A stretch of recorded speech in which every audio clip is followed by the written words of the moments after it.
Okay, I need to talk about something. People are banning White Fox and Ranked. I'm sorry, what? What's up, everybody? I don't know why, but today we're gonna have a conversation, a real one, about White Fox and about why she is being banned in Ranked, and about why that is, and I cannot stress that enough, absolutely insane. Now, full disclosure up front, I love White Fox.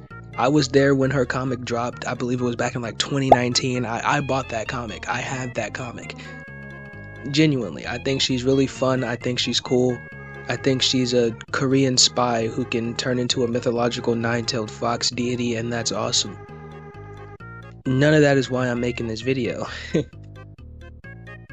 I'm making this video because I looked at the ban rates. She's sitting right behind Gambit and Cloak and Dagger, and people are just they're banning her and Ranked as if that's a normal thing to do, as if she's a problem. And she's not a problem. She's a strategist. She throws marbles. I'm gonna explain this. So her main thing, her primary fire, is called Yowu Gusol. I butchered that so hard. Which translates to fox marbles. She throws marbles. Blue, magical, fox marbles. They bounce off walls. They home in on nearby people. They heal your teammates and damage your enemies. That's it. That's the thing. She throws marbles. Now, I've seen people say this is overpowered because, and I'm quoting here, you basically can't miss. And yeah, they bounce and they track and they auto-aim a little bit, but okay, you know who else auto-aims? Pretty much, almost, kinda, sorta, not really, but yes, for the sake of my argument, every other healer in the game. Cloak and Dagger does what exactly? You literally don't have to aim. And Gambit just kind of... the cards just go. Everyone's complaining about auto-aim healers while simultaneously banning the one who throws marbles. Marbles, guys, marbles. I'm not saying she's bad. She's great. I'm saying she's not ban worthy. There's a difference. There's a big difference there. Okay, let's talk about Spectral Surge because that's what some people are really upset about. I know. You're watching this and you're going, it's not the marbles, it's the Spectral Surge, and fine, okay, let's talk about it, you know? Spectral Surge. She shoots a Spectral Fox forward and it heals her allies, gives them invulnerability for half a second, damages enemies, charms enemies, meaning they walk towards her for a slight second. Now, okay, I hear you. That sounds like a lot. That sounds like a lot when I say it out loud like that. But hold on. It costs a Spirit Tail. She only has 3 Spirit Tails. And she has to build those Spirit Tails by throwing marbles. The marbles she throws are what generates the resource for Spectral Surge. So if you stop her from throwing marbles, which you can do by, I don't know, existing near her, she doesn't get to use the ability. It's called counterplay. And I'm pretty sure there's a bunch of counterplays for White Fox. I'm like 80% sure there's counterplays for White Fox. Okay, Spirit Sanctuary, right? This is her mobility ability. Try saying that 5 times fast. Mobility ability. Right. She teleports to an ally. When she arrives, she heals people nearby and throws up a shield, 200 health that blocks incoming projectiles. Now, this is where people start foaming at the mouth like a rabid dog. She can teleport through walls. She can teleport to anyone on the map. She negates ultimates. Yeah, she can. She absolutely can. And now that I think about it, that's not really helping my argument. But here's the thing no one wants to acknowledge. When she teleports to her ally, she teleports to her ally, as in she's now wherever that person is. If your tank is in the middle of a 6-person brawl and she decides to save them, she's now in the middle of a 6-person brawl with 275 health. 275 health.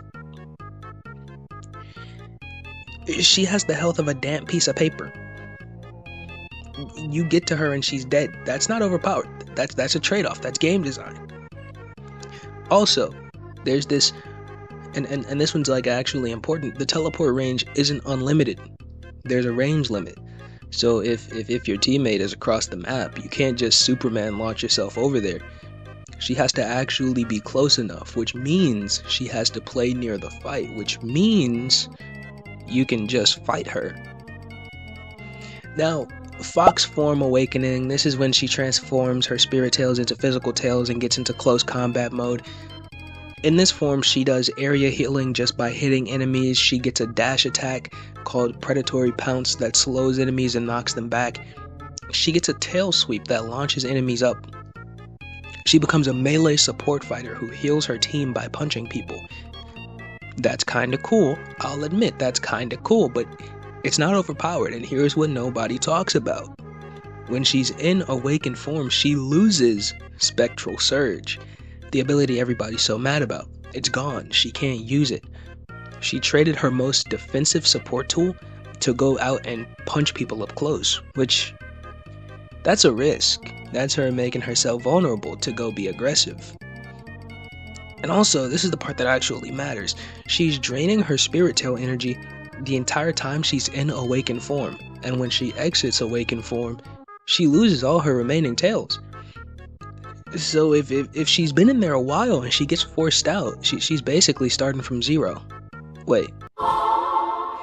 No tails, no Spectral Surge, no nothing.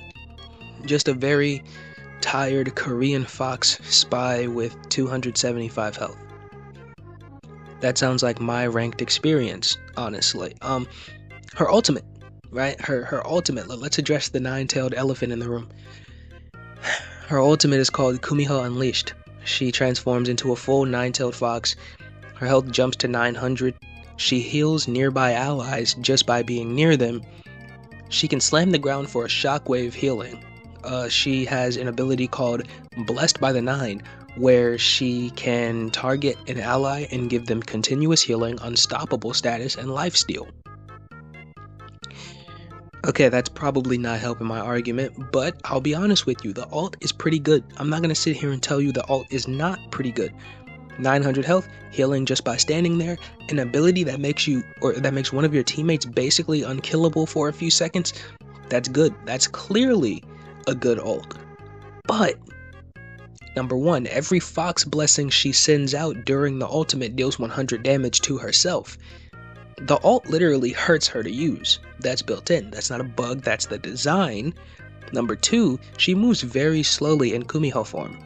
Very slowly. She has a giant hurt box. She's a massive glowing fox creature that's basically a walking billboard that says, "Please focus me." Number three, she cannot receive any healing from others while she's in the form. Her own ult makes her unable to be healed by her team. She's self-contained, so if you pop a good counter ult on her, she's done. 3 problems built into the thing that's supposed to be her strongest moment. That's not an OP ultimate, that's a high risk, high reward ultimate. There's a difference. There is, I think, a difference. I'm pretty confident about this one. Now, who actually counters her? Because I did research. Allegedly.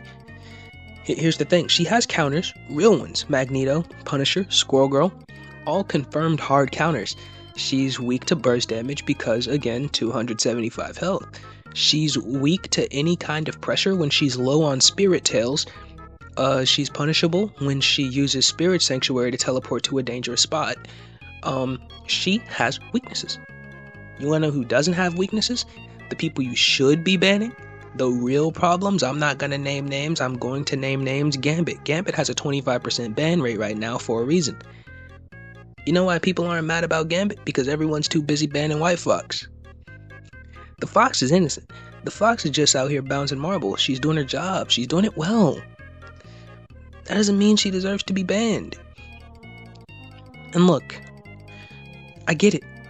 I get why she feels bad to play against. The marbles track you, the teleport feels like she can be anywhere, the spectral surge interrupts stuff at really inconvenient times. The ult looks terrifying because suddenly you're fighting a nine-tailed fox god. That's not the same as broken. Feeling hard to deal with isn't the same as being actually unfair. She's like a skill ceiling strategist. In a game full of them, she rewards aggressive creative play. She allows you to track resources and she asks you to track resources and make decisions.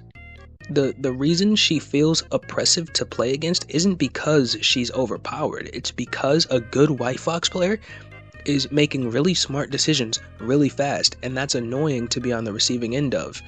Just look at like Magic players on release. Everyone hated going against Magic because she required that you track your resources and actually make smart decisions with them. And that's called playing the game well. And we shouldn't be banning people for playing the game well.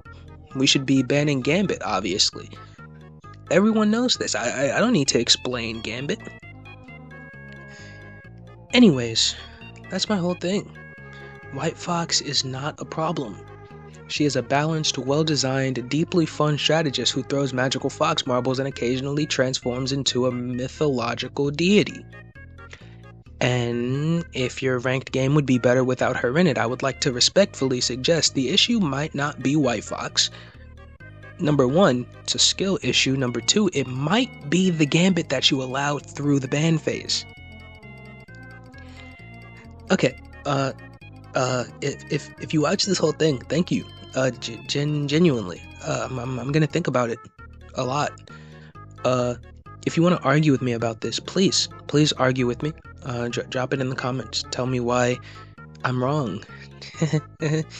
Tell me why I'm wrong. I want to know. I will read every single one and I will respond to at least some of them, and I will certainly change my mind if you make a good point.